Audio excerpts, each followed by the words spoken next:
अस्सलाम वालेकुम नाज़रीन, आपको एक अफसोसनाक खबर से आगाह करते चले। रावलपिंडी के वाह कैंट के इलाके लाला रुख के करीब ज़ोरदार धमाका हुआ है, जिसके नतीजे में 3 मुलाजिमीन जाँ बहक और 2 ज़ख्मी हो गए हैं। पाक फ़ौज के शोबा ताल्लुकात से जारी बयान के मुताबिक POF वाह के एक प्लांट में हादसाती धमाका फ़नी खराबी की वजह से हुआ है।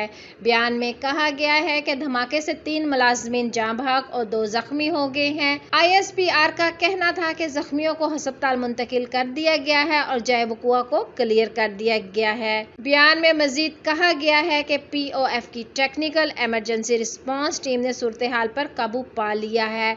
दूसरी जानिब ज़ायक़े के मुताबिक वाह कैंट के इलाके लाला रुख के करीब होने वाले धमाके से करीबी घरों और दुकानों के शीशे टूट गए हैं और शहरी खौफजदा होकर घरों से बाहर निकल आए हैं।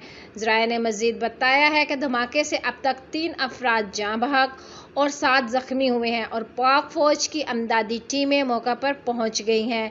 धमाके की इत्तला मिलते ही रेस्क्यू, फायर ब्रिगेड और सिक्योरिटी अदारों की गाड़ियां जाए वक़ुआ पर पहुंच गई हैं। ज़राए का कहना था कि धमाका वाह कैंट फैक्ट्री के अंदर एक्सप्लोजिव सेक्शन में हुआ है। धमाके के बाद रावलपिंडी से वाह फैक्ट्री को जाने वाले तमाम रास्ते सील कर दिए गए हैं।